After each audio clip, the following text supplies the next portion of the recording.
Hello friends, welcome back to the channel Krupa Malnad. ನಾನು ಕೃಪಾ. ಇವತ್ತು ಗುರುವಾರದ ದಿನ ಏನೆಲ್ಲ ಆಗುತ್ತೆ ಅನ್ನೋದನ್ನು ನಿಮ್ಮ ಜೊತೆ ಶೇರ್ ಮಾಡ್ತೀನಿ.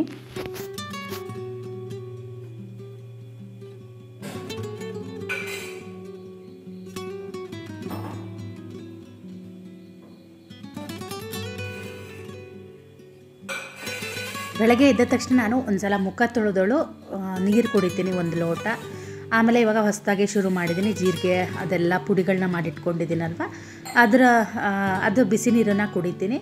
ನಾನು ಆದಷ್ಟು ಬೆಳಗ್ಗೆ ಎಷ್ಟಾಗುತ್ತೋ ಅಷ್ಟು ನೀರನ್ನು ಕುಡ್ಕೊಂಡ್ಬಿಡ್ತೀನಿ. ಯಾಕಂದರೆ ನಮ್ಮ ಮಧ್ಯಾಹ್ನ ಆಮೇಲೆ ನಾನು ನೀರು ಕುಡಿಯೋದು ತುಂಬ ಕಮ್ಮಿ. ಹಾಗಾಗಿ ಊಟ ಮಾಡಿದ ತಕ್ಷಣ ನಮ್ಮ ಮನೆಯವ್ರು ಏನಾದರೂ ಒತ್ತಾಯ ಮಾಡಿದ್ರೆ 1 ಲೋಟ ನೀರು ಕುಡಿತೀನಿ. ಹಾಗಾಗಿ ಆದಷ್ಟು ಬೆಳಗ್ಗೆ ಮಾತ್ರ ನಾನು ಎಷ್ಟಾಗುತ್ತೋ ಅಷ್ಟು ನೀರನ್ನು ಕುಡಿತೀನಿ. ಅದು ಟೀ ಕುಡಿಯೋದ್ರೊಳಗಡೆನೆ ತಣ್ಣೀರಾಗ್ಬೋದು, ಬಿಸಿ ನೀರಾಗ್ಬೋದು, ಆ ಥರದ್ದೇನಾದರೂ ಮಾಡಿಕೊಂಡು. ಇವಾಗಂತೂ ತುಂಬ ದಿನ ಆಗೋಯ್ತು, ನೆಲ್ಲಿಕಾಯೂ ತಂದಿಲ್ಲ, ಹಾಗೆ ನುಗ್ಗೆ ಸೊಪ್ಪು ಕೂಡ ತಂದಿಲ್ಲ. ಅದೇ ನಮ್ಮ ಮನೆಯವರಿಗೆ ಹೇಳ್ತಾ ಇದ್ದೆ ತನ್ನಿ ಅಂತ ಹೇಳಿ. ಒಂದೊಂದು ಸಲ ಮರ್ತು ಬಿಡ್ತಾರೆ, ಪ್ರತಿ ಸಲ ಒಂದೊಂದು ಸಲ ನೆನ್ಪು ಮಾಡಬೇಕಾಗುತ್ತೆ.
Hello, good morning. ನಿನ್ನೆ ರಾತ್ರಿ ಮಳೆ ನಾನು ಎದ್ದಾಗೂ ಕೂಡ ಮಳೆ ಬರ್ತಾ ಇತ್ತು. 5:15 ಎದ್ದು ಬಂದೆ ನಾನು. ಇವತ್ತು ಚಿನ್ನಿ ಬರ್ತಾ ಇದ್ದಾಳೆ, ಹಾಗಾಗಿ ಚಿನ್ನಿ ಕರೆಯೋಕ್ಕೆ ಹೋಗೋದು ನನ್ನದೇ ಜವಾಬ್ದಾರಿ, ನನ್ನ ಮೇಲೆ ಬಿದ್ದಿದೆ. ಅದಕ್ಕೆ ಬೇಗ ಎದ್ದು ಬೇಗ ಎಲ್ಲ ಕೆಲಸ ಮುಗಿಸ್ಕೊಳ್ಳೋಣ ಅಂತ. ಅವಳಿಗೆ ನಿನ್ನೆ ಏನಾಗಿದೆ ಅಂದರೆ, ವಾರ್ಡನ್ಗೆ ಹೇಳೋದು ಮರ್ತುಬಿಟ್ಟಿದ್ದಾಳೆ. ಸಂಜೆ ಫೋನ್ ಮಾಡಿ ವಾರ್ಡನ್ ಹತ್ರ ಪರ್ಮಿಷನ್ ತೊಗೋಬೇಕಲ್ವ, ಮರ್ತುಬಿಟ್ಟಿದ್ದಾಳೆ. ಬೆಳಗ್ಗೆ 5 ಗಂಟೆಗೆ ಫೋನ್ ಮಾಡಿದ್ದಾಳೆ ನನಗೆ ಎಚ್ಚರ ಆಗಿತ್ತು. ಆಮೇಲೆ ನಾನು ಹಾಗೆ ಮಲಗಿದ್ದೆ. ಆಮೇಲೆ ಫೋನ್ ಮಾಡಿದ್ಲು. ನಂತರ ಬೆಳಗ್ಗೆ ಅಷ್ಟೊತ್ತಿಗೆ ಫೋನ್ ಬಂದಾಗ ನಂಗೆ ಹೆದರಿಕೆ ಆಗುತ್ತಲ್ವ, ನಂಗೆ ಹೆದರಿಕೆನೂ ಆಯಿತು ಒಂದ್ಸಲ. ಆಮೇಲೆ ಅವಳದು ತಕ್ಷಣ ಗೊತ್ತಾಯ್ತು. ಆದರೆ ಒಂದು ಇತ್ತು, ಅವಳು ಹೊರಡ್ತಾಳಲ್ಲ ಅಂಥೇಳಿ. ಇಲ್ಲ ನಾವಾರು ಮಾಡ್ತೀವಿ, ಇಲ್ಲ ಅವಳಾರು ಮಾಡ್ತಾಳೆ. ಹೊರಟ ತಕ್ಷಣ ಮಾಡಲ್ಲ, ಟ್ರೈನ್ ಹತ್ತಿದ ತಕ್ಷಣ ಅಂತೂ ಮಾಡ್ತಾಳೆ 6 ಗಂಟೆಗೆ. ಆಮೇಲೆ ವಾರ್ಡನಿಗೆ ಮತ್ತೆ ಫೋನು ಕಾನ್ಫರೆನ್ಸ್ ಹಾಕಿ ಮಾತಾಡಿದೆ. ಅವರು ಪಾಪ ಮಲಗಿದ್ರು ಅನ್ಸುತ್ತೆ. ಅವರು 2 ಮಾತಾಡಿದ್ರು. ಚಿನ್ಮಯಿ ಅವ್ರು ಬರ್ತಾ ಇದ್ದಾಳೆ ಅಂತ ಮೇಡಮ್ ಅಂದರು. ಬರ್ತಾ ಇದ್ದಾಳೆ ಅಂತ ಅಂದೆ. 2 ಡೇಸ್ ಬಿಟ್ಟು ಬರ್ತಾಳಾದ್ರು. ಅಂದೆ. ಸುಳ್ಳೆ. ಅವಳು ಯಾವಾಗ ಹೋಗ್ತಾಳೆ ನನಗೂ ಗೊತ್ತಿಲ್ಲ, ನಾನು ಕೇಳಿಲ್ಲ. ಹಾಗೆ ಅವರು ಇಟ್ಟರು. ಅದೇ ಅವಳು ಚಿನ್ನಿ ಹೊರಟಿದ್ದಾಳೆ. ಇವತ್ತು ಗುರುವಾರ, ನಾನು ಉಪವಾಸ ಮಾಡ್ತಾ ಇದ್ದೀನಿ. ತುಂಬ ದಿನದ ನಂತರ ನಾನು ಮನಸ್ಸಲ್ಲಿ ಏನೋ ಒಂದು ಹೇಳ್ಕೊಂಡಿದ್ದೆ, ಅದಾಗಿದೆ. ತುಂಬ ವಿಡಿಯೋದಲ್ಲಿ ಕೂಡ ಹೇಳಿದ್ದೆ ಯಾಕೋ ಆಗಿಲ್ಲ ಅಂತ ನಾನೇನೋ ಅಂದ್ಕೊಂಡಿದ್ದೆ. ನಾನೇನು ತುಂಬ ದೊಡ್ಡದು ಹೇಳ್ಕೊಳಲ್ಲ, ಸಣ್ಣ ಪುಟ್ಟದ್ದೇನಾದ್ರೂ ಒಂದು ಕಷ್ಟ ಬಂದಾಗ ಹೇಳ್ಕೊತೀನಿ. ಅದು ಆಗಿದೆ. ಹಾಗಾಗಿ ನಾನಿವತ್ತು ರೈಸು ಊಟ ತಿನ್ನೋದಿಲ್ಲ. ಮತ್ತು ಅದಕ್ಕೆ ತಿಂಡಿ ಮಾಡ್ಕೊತೀನೋ ಇಲ್ಲ ಅನ್ನೋದು ನನಗೂ ಗೊತ್ತಿಲ್ಲ. ಇವರು ರೊಟ್ಟಿ ಮಾಡೋ ಅಂತಿದ್ದಾರೆ. ಹಾಗಾಗಿ ಅವ್ರಿಗೆ ರೊಟ್ಟಿ ಮಾಡಿ ಸ್ವಲ್ಪ ಹೆಸರು ಕಾಳು ಪಲ್ಯ ಮಾಡ್ತೀನಿ. ಸಿಂಬ ಏನಂದರೆ ನಿನ್ನೆ ಊಟನೇ ಮಾಡಿಲ್ಲ, ಯಾಕೆ ಅಂತ ಗೊತ್ತಿಲ್ಲ. ಈಗದೇ ಬೆಳಗ್ಗೆ ಬಿಸ್ಕೆಟ್ ಹಾಕಿದೆ ನೋಡೋಣ ಅಂತ. ಬಿಸ್ಕೆಟ್ನ ತಿಂದ. ಅನ್ನ ನೋಡಿ ಮಾಡಿದ ಹಾಗೆ ಇದೆ. ನಾನು ಅದಕ್ಕೆ ಅವನಿಗೆ ಒಂದು ಕುಕ್ಕರ್ ಅನ್ನ ಮಾಡ್ತಿದ್ದೆ, ಮಾಡಿಟ್ಬಿಡ್ತೀನಿ. ಇವಾಗ ಬಿಟ್ಬಿಟ್ಟಿದ್ದೀನಿ ಅನ್ನ ಮಾಡೋದನ್ನು. ನಮ್ಮದ್ರಲ್ಲೇ ಒಂಚೂರು ಹಾಕ್ಬಿಡೋಣ ಅಂತ ಹೇಳಿ ಸ್ವಲ್ಪ ರೊಟ್ಟಿ ಮಾಡ್ತೀನಿ. ಅದೇ ಮಧ್ಯಾಹ್ನಕ್ಕೆ ಏನು ಅಡುಗೆ ಮಾಡೋದು ಚಿನ್ನಿಗೆ ಅಂತ ಕೇಳಿ ಮಾಡ್ತೀನಿ, ನೋಡೋಣ. ಯಾಕಂದರೆ ನಾನು ಹೆಂಗಿದ್ರು ಊಟ ಮಾಡಲ್ಲ. ನಾನು ಮಧ್ಯಾಹ್ನ ಸ್ವಲ್ಪ ಉಪ್ಪಿಟ್ಟು ಮಾಡ್ಕೊತೀನಿ. ಆ್ಯಪಲ್ ತಂದಿದ್ದಾರೆ, ನಾನು ಆ್ಯಪಲ್ದೇ ಮಿಲ್ಕ್ ಶೇಕ್ ಮಾಡ್ಕೊತೀನಿ. ಬೆಳಿಗ್ಗೆ ತಿಂಡಿ ಏನು ಮಾಡೋಕ್ಕೆ ಹೋಗಲ್ಲ, ಮತ್ತು ಲೇಟಾಗಿಬಿಡುತ್ತೆ. ಹಾಗಾಗಿ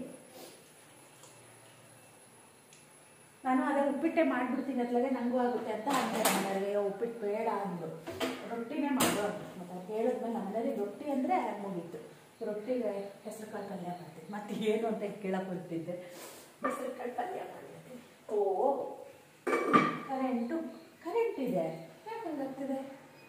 ನಮ್ಮ UPS ಏನೋ ಆಗಿದೆ. ಕಸ ಬಿಟ್ಕೊಟ್ಟಿಲ್ಲ. ಸಿಂಬಲ್ಗೆ ಬಿಸ್ಕೆಟ್ ಹಾಕಿ ಬಂದೆ ಅಷ್ಟೇ. ಅನ್ನಕ್ಕೊಂಚೂರು ಹಿಟ್ಟು ಹೋಗ್ಬಿಟ್ರೆ ಇದು ಅಷ್ಟೊತ್ತಿಗೆ ಬಂದು ಹಿಟ್ಟು ಹಾಕೋದು ಸರಿ ಆಗುತ್ತೆ. ಅಯ್ಯೋ ನನ್ನ ತಾಯಿಯೇ, ನಿಮ್ಮ ಹತ್ರ ಮಾತಾಡ್ತಾ ಅದರಲ್ಲಿ ಹೆಸರು ಕಾಳು ಬೇಕಣ ಅಂತ ಕುಕ್ಕರ್ ಇಟ್ಟಿದ್ದೀನಿ. ಇದರಲ್ಲಿ ಅನ್ನ ಇದಕ್ಕೆ ಉಕ್ಕರ್ಕೆ ಮಾಡೋಕ್ಕೆ ಇದನ್ನು ತಂದಿದ್ದೀನಿ. ಮಾತಾಡ್ತಾ ಹಿಂಗಾಗಿದೆ. ಸಾಕಾ ಬೇಕಾ ನೋಡಿ, ಸಾಕು. ಸ್ವಲ್ಪ ಮಾಡ್ತೀನಿ, ನಾನು ತಿನ್ನಲ್ಲ. ಇನ್ನೇನು ಅವಳು ಮಧ್ಯಾಹ್ನ ಬಂದರೆ ಎಂತ ಮಾಡ್ಕೊಳ್ಳೋ ಗೊತ್ತಿಲ್ಲ. ನಾ ಮಾಡ್ಕೊಂಡಿರೋ ಉಪ್ಪಿಡ್ತೀನಿ, ಒಂದೆರಡು ರೊಟ್ಟಿ ತಿನ್ನೋತೀನಿ, ಅದೇ ಬೆಸ್ಟು. ಇವ್ರು ಇರಲ್ಲ ಇವತ್ತು, ಹಾಗಾಗಿ ಮಧ್ಯಾಹ್ನ ಊಟಕ್ಕೆ ಮಧ್ಯಾಹ್ನ ಊಟ ಗಣಿಸಲಿಲ್ಲ ಅಂದರೆ ಗೊತ್ತಲ್ವಾ, ಹೆಂಗಸರು ಯಾರು ಅಡುಗೆ ಮನೆಗೆ ಬರೋದೇ ಇಲ್ಲ. ಎಂತ ಮಾಡೋಕ್ಕೂ ಬೇಜಾರಾಗುತ್ತೆ ನಮಗೆ ಅಂತ. ನಮಗೆ ಅಡುಗೆ ಮಾಡ್ಕೊಳಕ್ಕೆ ಬೇಜಾರಾಗುತ್ತೆ. ಯಾರು ಇದ್ದರೆ ಅಡುಗೆ ಮಾಡೋಕ್ಕೆ ಚೆನ್ನಾಗಾಗುತ್ತೆ, ನಮಗೆ ಮಾಡ್ಕೊಳಕ್ಕೆ ಬೇಜಾರಾಗುತ್ತೆ.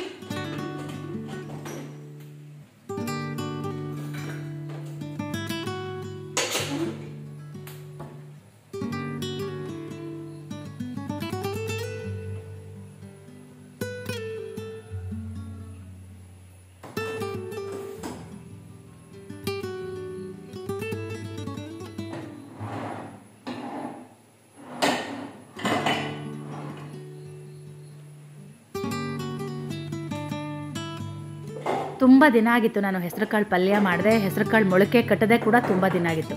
ಹಾಗಾಗಿ ಹೆಸರು ಕಾಳನ್ನ ಎಲ್ಲಿ ಇಟ್ಟಿದ್ದೀನಿ ಅಂತ ನನಗೆ ನೆನಪೇ ಇಲ್ಲ. ಅದೇ ಹುಡುಕ್ತಾ ಇದ್ದೆ ಎಲ್ಲಿ ಇಟ್ಟಿದ್ದೀನಿ ಅಂತ ಹೇಳಿ.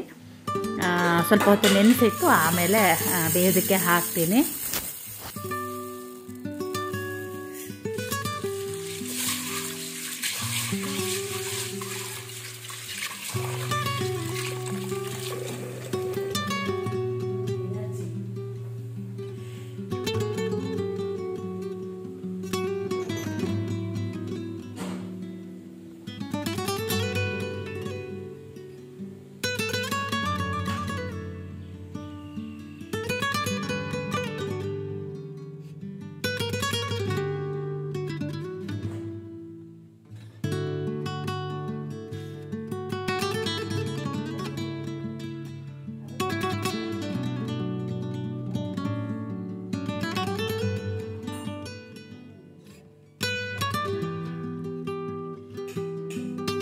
ಹೆಸರು ಕಾಳು ಪಲ್ಯಕ್ಕೆ ನಾನು ಹಲಸಿನ ಬೀಜ ಇತ್ತು, ಹಾಗಾಗಿ ಅದರ ಮೇಲ್ಗಡೆ ಸಿಪ್ಪೆ ತೆಗೆಯೋದಕ್ಕೆ ಈ ಥರ ಜಜ್ಜಿದ್ರೆ ಅದ್ರ ಮೇಲ್ಗಡೆ ಸಿಪ್ಪೆ ಬೇಗ ಬಿಡುತ್ತೆ.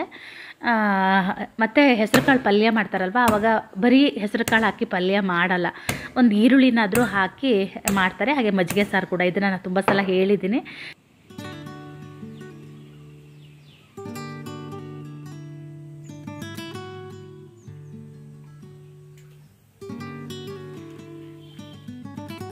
ಹಾಗೆ ರೊಟ್ಟಿ ಉಕ್ಕುರಿಕೆ ಕೂಡ ಮಾಡಿದೆ, ಮತ್ತು ಅದು ಬಿಸಿ ಬಿಸಿ ಇತ್ತಲ್ವ, ಹಾಗೆ ನಾದಿ ಕೂಡ ಇಟ್ಟಿದ್ದೀನಿ. ಇವತ್ತು ಯಾಕೆ ಸ್ವಲ್ಪ ಕಲರ್ ಬದಲಾಗಿದೆ ಅಂದರೆ, ನಾನೊಂದು ಸ್ವಲ್ಪ ಜೋಳದ ಹಿಟ್ಟಿತ್ತು, ಅಕ್ಕಿ ಹಿಟ್ಟು ಜೋಳದ ಹಿಟ್ಟು ಎರಡು ಮಿಕ್ಸ್ ಮಾಡಿ ರೊಟ್ಟಿ ಮಾಡಿಬಿಡೋಣ ಅಂತ ಮಾಡಿದೆ.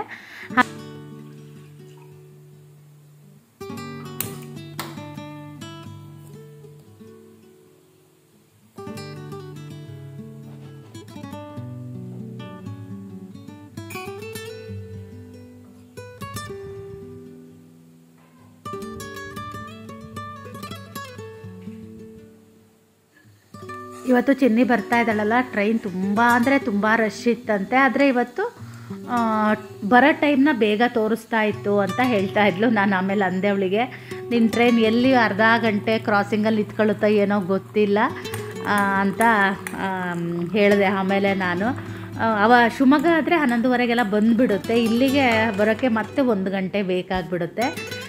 ಈ ಟ್ರೈನಿಗೆ ಬರೋಕ್ಕೆ ಅವಳಿಗೆ ಇಷ್ಟನೇ ಆಗಲ್ಲ, ಯಾಕಂದರೆ ತುಂಬ ಟೈಮು ಹಾಗೆ ವೇಸ್ಟ್ ಆಗಿಬಿಡುತ್ತೆ. ಬೆಳಗ್ಗೆ ಹೋಗೋದಂತೂ ಅವಳಿಗೆ ಕಣ್ಣಲ್ಲಿ ನೀರೇ ಬರ್ತಿರುತ್ತೆ. ಆದರೆ ಏನು ಮಾಡೋದು, ನಮಗೆ ಮನೆ ಹತ್ರನೇ ನಮಗೆ ಹತ್ತಿರ ಆಗೋದ್ರಿಂದ ನಮಗೆ ಒಳ್ಳೆಯದಾಗುತ್ತೆ. ಇಲ್ಲ ಶಿವಮೊಗ್ಗ ಹೋದರೆ ತುಂಬ ದೂರ ಆಗಿಬಿಡುತ್ತೆ ನಮಗೆ.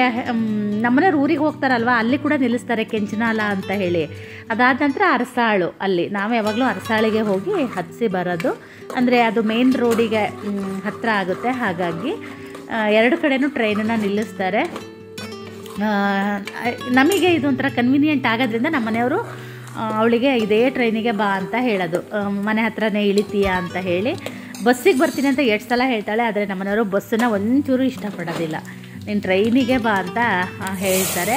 ಹಾಗೆ ಹೆಸರು ಕಾಳು ಮತ್ತು ಕಡಲೆ ಅಲ್ಲ, ಹಲಸಿನ ಬೀಜ ಬೇಯಿಸಿದ್ದೆಲ್ಲ, ಅದಕ್ಕೆ ನಾನು ಖಾರ ಕೂಡ ರುಬ್ಬಿದ್ದೆ. ಈ ಸಾಂಬಾರಿಗೆಲ್ಲ ನಾನು ಹೇಗೆ ಖಾರ ರುಬ್ತೀನೋ ಅದೇ ಥರ. ಆನಂತರ ಉಪ್ಪು ಹುಳಿ ಸ್ವಲ್ಪ ಬೆಲ್ಲ ಹಾಕಿ ಬೆಳ್ಳುಳ್ಳಿ ಜಾಸ್ತಿ ಹಾಕಿ ಒಗ್ಗರಣೆನ ಹಾಕಿದ್ದೀನಿ.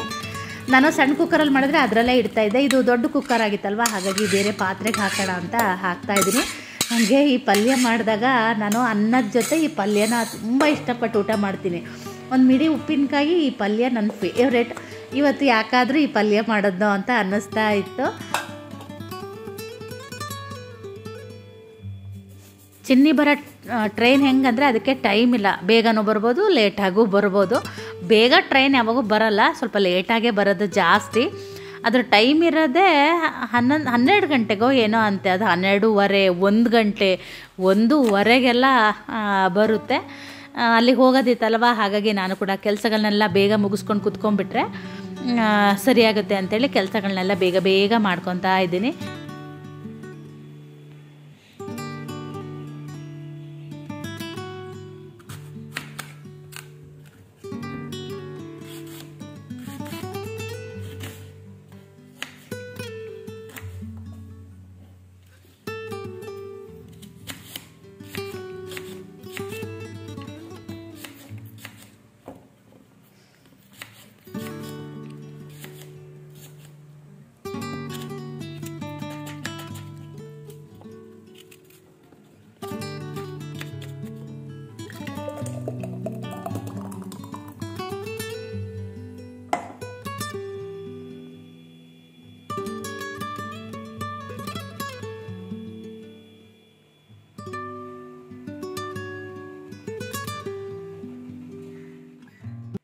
ನಾನು ಸ್ನಾನ ಮಾಡಿ ಎಲ್ಲ ಕೆಲಸ ಆಗಿ ಕುತ್ಕೊಂಡಿದ್ದೆ. ಚಿನ್ನಿ ಏನಂದ್ಲು, ಶಿವಮೊಗ್ಗ ಬರೋ ತನಕ ಬೇಡ, ಶಿವಮೊಗ್ಗ ದಾಟಿದ ಮೇಲೆ ಒಂದು ಊರು ಬರುತ್ತೆ, ಅದು ಮರ್ತೋಗಿದೆ ನನಗೆ, ಅಲ್ಲಿಗೆ ಬಂದ ತಕ್ಷಣ ಫೋನ್ ಮಾಡ್ತೀನಿ ಅಂತ ಹೇಳಿದ್ಲು. ಹ್ಞೂ ಅಂತ ಹೇಳಿ ನಾನು ಕೂಡ 12:15 ಆಗಿತ್ತು ನೋಡಿ ಮನೆ ಬಿಟ್ಟಾಗೇನೆ, ಅಲ್ಲ 12:15 ಆಗಿರಲಿಲ್ಲ, ಆಗಕ್ಕೆ ಬಂದಿತ್ತು.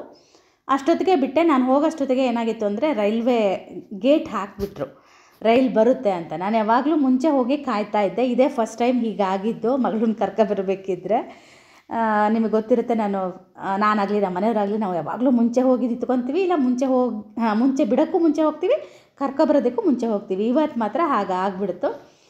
ಆಮೇಲೆ ಅವಳು ಬಂದು ಕುತ್ಕೊಂಡಿದ್ಲು ಅಲ್ಲೇ ರೈಲ್ವೆ ಸ್ಟೇಷನ್ ಎದುರುಗಡೆ ಕುತ್ಕೊಂಡು ನನಗಾಗಿ ಕಾಯ್ತಾ ಇದ್ಲು. ತುಂಬ ಜನ ಕೂಡ ಇದ್ದರು, ಹಾಗಾಗಿ ನನಗೆ ಹೆದರಿಕೆ ಅನಿಸಲ್ಲ. ಒಂದೊಂದು ಜನ ಇರಲ್ಲ, ಒಂದೊಂದು ತುಂಬ ಜನ ಇರ್ತಾರೆ. ಅವಳನ್ನು ಕರ್ಕೊಂಡು ಹಾಗೆ ಈಗ ಹೊರಟೆ. ಹಾಗಾಗಿ ನನಗೆ ಅವಳು ಬರೋದು ವೀಡಿಯೋಗಳನ್ನ ಮಾಡೋದಕ್ಕೆ ಆಗಲಿಲ್ಲ. ಮನೆಗೆ ಬರೋಷ್ಟೊತ್ತಿಗೆ 12:45 1 ಗಂಟೆ ಆಗಿತ್ತು. ನಾನು ಬೆಳಗ್ಗೆ ಏನೂ ತಿಂದಿರಲಿಲ್ಲಲ್ಲ, ಸ್ವಲ್ಪ ಆ್ಯಪಲ್ ಮಿಲ್ಕ್ ಶೇಕ್ ಒಂದು ಮಾಡ್ಕೊಂಡು ಕುಡಿದಿದ್ದೆ ಅಷ್ಟೇ. ತುಂಬ ಹಸು ಅಂದರೆ ನಂಗೆ ತುಂಬಾ ಹಸು ಆಗ್ತಾಯಿತ್ತು. ಅದು ಹೆಸರುಕಾಳು ಪಲ್ಯ ನೋಡಿದ್ದಕ್ಕೋ ಏನೋ ಗೊತ್ತಿಲ್ಲ, ಅದಕ್ಕೆ ಚಿನ್ನಿ ಬಂದಳು, ನಾನೇ ಉಪ್ಪಿಟ್ಟು ಮಾಡಿಕೊಡ್ತೀನಿ ಅಂತ ಹೇಳಿದ್ಲು. ಹಾಗಾಗಿ ತರಕಾರಿ ಎಲ್ಲ ಅವಳೇ ಹೆಚ್ಕೊಂಡ್ಳು, ಅವಳೇ ಉಪ್ಪಿಟ್ಟನ್ನ ಮಾಡ್ತಾ ಇದ್ದಾಳೆ. ಹಾಗೆಯೇ ನಾನು ಅವತ್ತು ಉಪ್ಪಿಟ್ಟು ಮಾಡಿದ್ದೆ ಗೊತ್ತಾ, ನಾನು ಏನೋ ರವೆ ಅಂತ ಹೇಳಿದೆ, ಬನ್ಸಿ ರವೆ ಅಂತಲೇ ಹೇಳಿದ್ದೆ. ಅದಕ್ಕೆ ಅವ್ರು ಹೇಳಿದ್ರು ಅದು ಬನ್ಸಿ ರವೆ ಅಲ್ಲ, ಬಾಂಬೆ ರವೆ ಅಂತ ಹೇಳಿದ್ರು. ಆದರೆ ಅದು ಬಾಂಬೆ ರವೆನೂ ಅಲ್ಲ, ಅದು ಅಕ್ಕಿ ರವೆನ ನಾನು ಬಾಂಬೆ ರವೆ ಅಂತ ಹಾಕಿದ್ದೀನಿ. ನನಗೆ ಬಾಂಬೆ ರವದ್ದು ಉಪ್ಪಿಟ್ಟು ಇಷ್ಟ ಆಗುತ್ತೆ, ಆದರೆ ಚಿನ್ನಿಗೆ ಬನ್ಸಿ ರವದ್ದು ಇಷ್ಟ ಆಗುತ್ತೆ. ನಂಗೆ ಅದು ಎರಡೂ ಕನ್ಫ್ಯೂಸ್ ಆಗುತ್ತೆ ಯಾವ್ಯಾವುದು ಅಂತ ಹೇಳಿ. ನಾನು ಇವಾಗ ನಿಮಗೂ ಕನ್ಫ್ಯೂಸ್ ಮಾಡೋದನ್ನ ಏನೋ ಗೊತ್ತಿಲ್ಲ. ಇವಾಗ ನಾವು ಮಾಡ್ತಾ ಇರೋದು ಸಣ್ಣ ರವೆ ಬರುತ್ತಲ್ವ, ಅದೇ ಬಾಂಬೆ ರವೆ, ಅದರಲ್ಲಿ ಮಾಡ್ತಾ ಇರೋದು. ಇದಕ್ಕೆ 1-2 ನೀರು ಹಾಕಿದ್ರೆ ಸಾಕು. ಆದರೆ ಬನ್ಸಿ ರವೆಗೆ ಇದಕ್ಕೆ 2 ಲೋಟ ಅಲ್ಲ 2.5 ಲೋಟ ನೀರು ಹಾಕಬೇಕಾಗುತ್ತೆ. ನಾನು ಸ್ವಲ್ಪ ಮೆತ್ತಗೆ ಮಾಡು ಚಿನ್ನಿ ಅಂತ ಹೇಳಿದೆ, ಸ್ವಲ್ಪ ನೀರಂಶ ಇರಲಿ ಜಾಸ್ತಿ ಅಂತ ಹೇಳಿದೆ. ಹಾಗಾಗಿ ಅವಳು ಸ್ವಲ್ಪ ತೆಳುವಾಗಿ ಮಾಡಿದ್ದಾಳೆ. ಅವಳಿಗೆ ನನಗೆ ಇಷ್ಟ ಆಯಿತು. ತುಂಬ ಹಸಿವು ಆಗ್ತಾಯಿತ್ತು, ಆದರೆ ತಿನ್ನೋದಕ್ಕೆ ಸೇರ್ತಾ ಇರಲಿಲ್ಲ. ನಾನು ಹಸಿವಾಗಿದ್ದಕ್ಕೆ ಬಂದಳೆ 2 ಲೋಟ ನೀರು ಕುಡಿದೆ. ಆಮೇಲೆ ನಂಗೆ ಅನಿಸಿದ್ದು, ನಾನು ಹೋಗಬೇಕಿದ್ರೆ ತರಕಾರಿ ಎಲ್ಲ ಹೆಚ್ಚಿ ರೆಡಿ ಮಾಡಿ ಇಟ್ಟಿದ್ರೆ ಅವಳು ಬಂದಳು ಮಾಡ್ತಾಯಿದ್ಲು ಅಂತ. ನಾನು ಅವಳು ಇವಾಗ ಫೋನ್ ಮಾಡ್ತಾಳೆ ಆವಾಗ ಫೋನ್ ಮಾಡ್ತಾಳೆ ಅಂತ ಕಾಯ್ತಾನೇ ಇದ್ದೆ.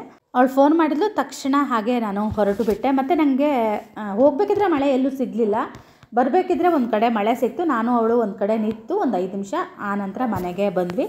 ಅವಳು ರೊಟ್ಟಿ ತಿಂತಾ ಇದ್ದಾಳೆ, ನಾನು ಈ ಕಡೆ ಉಪ್ಪಿಟ್ಟನ್ನು ತಿಂತಾಯಿದ್ದೀನಿ. ಆಮೇಲೆ ಅವಳು ಸ್ವಲ್ಪ ಉಪ್ಪಿಟ್ಟನ್ನು ತಿಂದಳು. ಇಷ್ಟ ಆಯ್ತು ಇವತ್ತು ಮಗಳನ್ನ ಕರ್ಕೊಂಬರ್ಬೇಕಿದ್ರೆ. ಹಾಗೆಯೇ ಇವತ್ತಿನ ವ್ಲಾಗ್ನ ಕೂಡ ನಾನು ಇಲ್ಲಿಗೆ ಮುಗಿಸ್ತಾ ಇದ್ದೀನಿ. ಇವತ್ತೇನು ಕಂಟೆಂಟ್ ಆ ಥರ ಏನೂ ಇರಲಿಲ್ಲ. ಒಂದೊಂದು ದಿನ ಹೀಗೆ ಸಿಂಪಲ್ ಆಗಿರೋ ದಿನ ಕೂಡ ಇರುತ್ತೆ ಅಲ್ವಾ, ಆವಾಗ ಅದನ್ನೇ ಶೂಟ್ ಮಾಡಿ ಹಾಕಬೇಕಾಗುತ್ತೆ. ಉಪ್ಪಿಟ್ಟಂತೂ ತುಂಬಾ ಚೆನ್ನಾಗಾಗಿತ್ತು. ಹಾಗೆಯೇ ಇವತ್ತಿನ ವ್ಲಾಗ್ನ ಕೂಡ ಇಲ್ಲಿಗೆ ಮುಗಿಸ್ತೀನಿ. ಹಾಗೆಯೇ ನೆಕ್ಸ್ಟ್ ವ್ಲಾಗಲ್ಲಿ ಸಿಗ್ತೀನಿ.